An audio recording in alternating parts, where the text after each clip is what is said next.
미국의 저녁 방송 시장이 대한민국 출신 단 한 명의 축구 선수로 인해 들썩였습니다.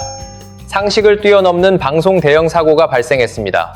미국 최대 미디어 기업 애플과 메이저리그 사커 MLS 사무국이 함께 준비한 단 1시간짜리 특별 생방송이 시작되자 미국 전역에서 스트리밍 접속량이 폭증했습니다. 급기야 서버까지 마비되는 전례 없는 상황이 벌어졌습니다. 그 방송의 중심에 있었던 인물은 할리우드 최고의 배우도 아니었고 미국을 대표하는 팝스타도 아니었습니다.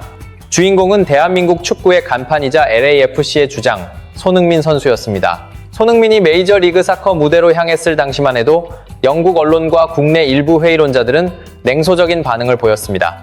비주류 OTT로 여겨지던 애플 TV를 손흥민 한 명 때문에 누가 유료로 이용하겠느냐는 지적이 나왔습니다. 그의 미국행이 상업적으로 실패할 것이라는 주장도 이어졌습니다. 그러나 이러한 예상은 단 한 차례의 방송을 통해 크게 흔들렸습니다.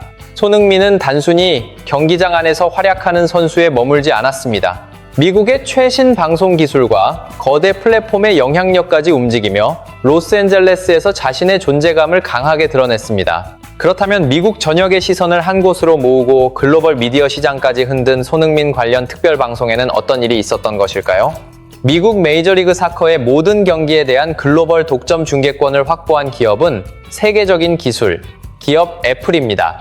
애플은 무려 10년 동안 25억 달러를 리그에 투자했습니다. 최근 애플과 MLS 사무국은 손흥민이라는 새로운 대형 콘텐츠를 최대한 활용하기 위해 이전과는 다른 방송 방식을 현장에 적용했습니다. 그것이 바로 플레이어 스포트라이트, LAFC, 틱톡 라이브 스트리밍 서비스였습니다. 이 기획은 미국 스포츠 중계 역사에서도 이례적인 시도로 소개됐습니다. 경기장에는 손흥민 한 명을 집중적으로 추적하는 초고화질 전용 카메라가 배치됐습니다. 경기 시간 90분 동안 카메라는 손흥민의 움직임을 계속해서 따라갔습니다. 경기 중 그의 행동은 물론이고 동료들에게 전달하는 목소리와 순간적인 반응까지 실시간으로 전 세계에 전달됐습니다. 시청자들의 반응은 빠르게 커졌습니다. 틱톡 라이브와 애플 TV를 통해 동시에 제공된 손흥민 전용 화면에는 세계 각국의 팬들이 몰려들었습니다. 기존처럼 경기 전체를 보여주는 중계 방식 대신 손흥민의 움직임만 집중적으로 확인할 수 있다는 점에 팬들의 관심이 쏠렸습니다. 짧은 시간 동안 손흥민 한 사람에게 스포츠 중계에 관심이 집중되는 장면이 나타난 것입니다. 특히 그의 고국인 대한민국에서도 상당한 변화가 나타났습니다. 과거 국내 OTT 시장에서 애플 TV는 점유율 1%에도 미치지 못하는 플랫폼으로 여겨졌습니다. 넷플릭스와 쿠팡 플레이에 비해 영향력이 크지 않았고 국내 시장에서 존재감도 제한적이었습니다. 하지만 손흥민이 LAFC로 이적한 뒤 그의 경기를 중심으로 한 전용 중계 서비스가 시작되면서 상황이 달라지기 시작했습니다. 대한민국의 축구 팬들이 손흥민의 경기를 보기 위해 애플 TV에 관심을 보이기 시작했고 플랫폼을 직접 이용하려는 움직임도 이어졌습니다. 애플 TV의 국내 이용자 수는 이전에는 보기 어려웠던 속도로 빠르게 늘어나며 반전을 만들어냈습니다. 여기에 국내 프리미엄 스포츠 채널 스포티비까지 움직였습니다. 손흥민의 LAFC 경기를 한국 팬들에게 한국어 해설로 별도 제공하기 위해 애플과 대규모 서브 라이선스 계약을 체결했습니다. 손흥민이라는 한 명의 선수가 국내 미디어 시장의 흐름은 물론 글로벌 플랫폼의 성패까지 흔들어 놓은 셈입니다. 그러나 더욱 강한 울림을 남긴 것은 경기장 안에서 보여준 그의 실력과 품격이었습니다.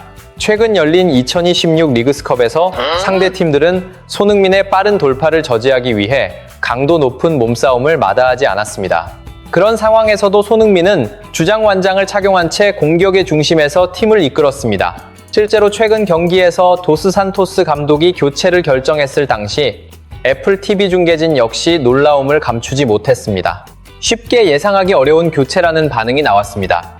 손흥민은 LAFC에서 가장 위협적인 킥을 구사하며 결정적인 순간을 해결할 수 있는 선수라는 평가도 이어졌습니다. 중계진이 경기 내내 그의 움직임을 주목했던 만큼 손흥민이 그라운드를 떠나는 순간 아쉬움을 드러내는 모습도 나왔습니다. 그가 교체된 이후에도 미국 해설진의 평가는 이어졌습니다. 경기 속에서 보여준 전술적인 영향력과 동료들을 위해 움직였던 리더십을 높이 평가했습니다. 반면 영국의 일부 언론과 비판적인 시각에서는 손흥민의 몸값을 문제 삼으며 평가절하하는 목소리도 있었습니다. 하지만 미국의 대형 플랫폼과 방송 관계자들은 그를 평범한 선수로 바라보지 않았습니다. MLS 전체의 가치를 끌어올릴 수 있는 특별한 콘텐츠로 대했습니다. 손흥민은 자신의 가치를 말로 증명하려 하지 않았습니다. 경기장에서 끊임없이 뛰었고 팀 동료를 위해 자신을 낮추며 묵묵히 역할을 수행했습니다. 그리고 그의 태도와 실력은 전 세계 시청자들이 보여준 반응이라는 숫자로 확인됐습니다.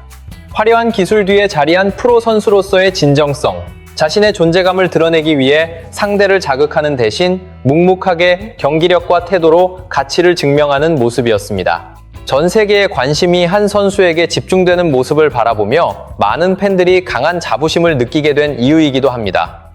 이것이 손흥민이 자신의 가치를 보여주는 방식입니다. 7위라는 결과만 보고 지나쳐서는 안 됩니다. 진짜 의미를 알려면 그보다 아래에 배치된 선수들을 살펴봐야 합니다. 게러스 베일과 위고 요리스, 두 선수 모두 토트넘을 대표했던 상징적인 이름입니다. 베일은 토트넘을 유럽 무대의 중심으로 끌어올린 뒤 당시 세계 최고 이적료를 기록하며 레알 마드리드로 이적했습니다. 요리스는 프랑스 대표팀의 주장으로 월드컵을 들어올렸고 토트넘에서도 오랫동안 주장 완장을 맡았던 골키퍼였습니다. 그런데 손흥민은 이 두 선수보다도 높은 위치에 자리했습니다. 더 눈여겨봐야 할 부분은 순위가 공개된 시점입니다. 손흥민이 토트넘을 떠난 지 이미 1년이 지난 상황이었습니다. 일반적으로 선수가 팀을 떠나면 시간이 흐를수록 그에 대한 평가와 존재감은 조금씩 희미해지기 마련입니다. 하지만 손흥민에게서는 정반대의 현상이 나타났습니다. 팀을 떠난 이후 오히려 그가 토트넘에서 남긴 상징성이 다시 부각된 것입니다. 그 이유는 숫자와 기록에서 확인할 수 있습니다. 프리미어리그 득점왕, 피파 푸스카스상, 발롱도르 후보, 아시아 선수라면 하나만 달성해도 역사에 남을 만한 성과들을 손흥민은 모두 경험했습니다. 여기에 또 하나의 기록이 있습니다. 해리 케인과 함께 만들어낸 합작골입니다. 두 선수는 프리미어리그 역사에서 가장 많은 합작골을 만들어낸 공격 조합으로 기록됐습니다. 30년이 넘는 리그 역사에서도 이 기록을 넘어선 듀오는 없었습니다. 그렇지만 토트넘 팬들에게 가장 강하게 남은 것은 이런 개인 기록만이 아니었습니다. 바로 2025년 UEFA 유로파 리그 우승입니다. 토트넘은 오랜 기간 우승 트로피를 들지 못했던 팀이었습니다. 매 시즌 새로운 기대를 품었지만 결과적으로 다시 무너지는 일이 반복됐습니다. 그 긴 반복을 끝낸 중심에 손흥민이 있었습니다. 주장 완장을 찬 그는 팀을 이끌었고 마침내 직접 우승 트로피를 들어 올렸습니다.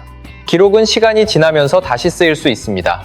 선수들의 위치와 평가 역시 달라질 수 있습니다. 하지만 오랜 무관의 시간을 끝낸 주장이라는 자리는 다른 선수로 대체할 수 없습니다. 그리고 손흥민이 토트넘을 떠나며 남긴 말도 있었습니다. 그는 팬들에게 자신을 언제나 사진 속에 간직해달라는 의미의 메시지를 전했습니다. 자신의 커리어를 내세우지도 않았고 개인적인 성과를 자랑하지도 않았습니다. 오히려 런던에서 자신을 반겨주고 성장하는 모든 과정을 지켜봐준 사람들에게 고마움을 표현했습니다. 토트넘은 앞으로도 자신의 마음속에 남아있을 것이며 영원히 가족과 같은 존재라고 말했습니다. 그래서 나온 순위가 7위입니다. 겉으로는 단순한 숫자로 보이지만 실제로는 사람들이 손흥민을 어떤 선수로 기억하고 있는지를 보여주는 결과였습니다. 이제 두 번째 소식으로 넘어가겠습니다. 이번에는 과거의 이야기가 아닙니다. 지금 진행되고 있는 일입니다.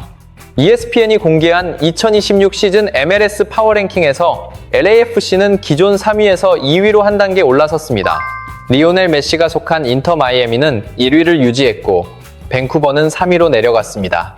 LAFC의 순위 상승을 설명하면서 가장 먼저 언급된 요소 가운데 하나는 손흥민의 득점 흐름이었습니다. 수치를 살펴보겠습니다. 시즌 초반 손흥민은 정규 리그 13경기 동안 골을 기록하지 못했습니다. 북중미 월드컵에서도 득점과 도움 모두 0이었습니다. 당시 나왔던 평가들을 굳이 다시 언급할 필요는 없습니다. 그리고 월드컵이 끝났습니다. LA 갤럭시를 상대로 시즌 첫 골을 기록했고 이후 4경기 연속 득점까지 이어졌습니다. 올스타전에서는 전반 30분만 소화했음에도 2골을 터뜨렸고 결국 MVP로 선정됐습니다. 올스타전을 포함한 공식 경기 5경기에서 무려 6골을 만들어냈습니다. 하지만 득점만이 전부가 아니었습니다. 이번 시즌 리그에서 기록한 도움은 8개, 공식전 전체로는 15개의 도움을 기록했습니다. MLS 도움 부문에서는 단독 선두에 올라 있습니다.